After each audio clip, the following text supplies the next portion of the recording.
Audio Jungle.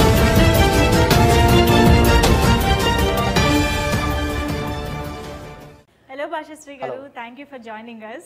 Thank you much. So yes, ప్రతిసారి విజయ్ ఆంటోనీ గారి సినిమాలకి అద్భుతమైన డైలాగ్స్ ని తెలుగు వాళ్ళకి అందిస్తూ అది తెలుగు సినిమానే అనిపించేంత అద్భుతంగా మీ కాంట్రిబ్యూషన్ ఇస్తున్నందుకు కూడా thank you so much. Thank you. ఇది నాది నా అదృష్టం. ఆయన ప్రతి సినిమా నాకు ఇవ్వడం నా అదృష్టం. Smell luck. అది ఆయన మంచితనం. అయితే మీ ఇద్దరి మధ్య ఇంటరాక్షన్ ఏమైనా ఉంటుందా? అంటే ఇప్పుడు you do the film as a hero and of course technician, but ఇక్కడ తెలుగు డబ్కి వచ్చేటప్పటికి మీ ఇద్దరి మధ్య ఎలా ఉంటుంది? I don't tell anything to him. Okay. He is me actually. Okay. We have got a very good faith on each other and understanding. I will just complete my movie and hand over the movie to him, and I'll finally say one thing, sir, it is your movie. Whatever you want to do, do. Okay. That's my final instructions to him, and he will do his best. Without me telling or interfering anything, he will complete the job for me. So far I have never put any effort in doing the movie in Telugu. Everything is happening in his captainship properly. Actually, you have set the best team over here. I mean, writer, you're not dubbing artist. Yes. Pakka.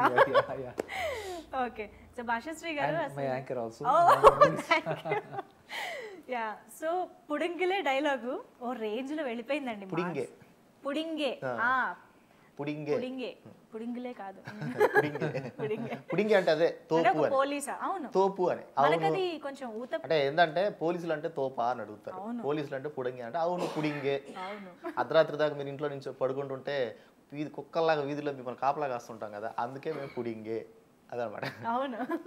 అసలు ఆ context కానీ ఆ situation and దానికి మీరు రాసిన dialogue అసలు fantastic అనిపించింది. అంటే ఇది తమిళ్లో వాళ్ళు చాలా బాగా రాశారు. అదే డైరెక్టర్ రాసుకున్నాడు. అది ఆయన ఫ్లేవర్ మిస్ అవ్వకుండా నా ఫీలింగ్ ఏంటంటే స్ట్రైట్ సినిమా లాగా ఉండాలి. నా బాధ అదే. ఫస్ట్ నుంచి కూడా ఇది డబ్ చేసిన సినిమాలా ఉండకూడదు, నేను అదే తీసుకుంటాను. నాకు సార్ చెప్పేది కూడా అదే. ఆయన అన్నాడు కానీ నేను ఇంటర్ఫేర్ అని అప్పుడే నేను ఇంకా ఎక్కువ శ్రద్ధ తీసుకుంటాను. ఎవరైనా చూస్తే ఇది డబ్బింగ్ సినిమాలా ఉండకూడదు, స్ట్రైట్ సినిమాలా ఉండాలి. వాళ్ళ ఫ్లేవరు వాళ్ళ కంటెంట్ అన్నీ తీసుకుంటూనే కొంచెం మన స్టైల్లోకి తీసుకురావడానికి ట్రై చేస్తాను. రైట్. అందుకే మాకు కూడా ఇక్కడ ఆడియన్స్కి అంత బాగా కొంచెం ఈజీగా అర్థం అవ్వాలి. నాదేంటంటే డి కేటగిరీ వాళ్ళకి కూడా అర్థం అవ్వాలి. మనం ఏమైనా ఒక మాట చెప్తే ఏబిఏ కాకుండా సిలో మన నేల టికెట్ కూడా అర్థం అవ్వాలనేది అదే నేను కేర్ తీసుకుంటాను. ఈసారి మాత్రం డౌటే లేదు, full mass out and out mass, full treat అసలు ఈ సినిమా. అవును.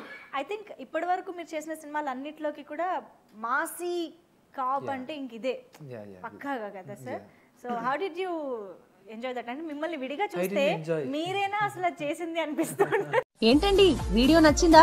అయితే ఓ లైక్ వేసుకోండి, లేదంటే ఓ కామెంట్ చేయండి. ఎప్పటికప్పుడు మా వీడియోస్ చూడాలంటే సబ్స్క్రైబ్ చేసుకోండి.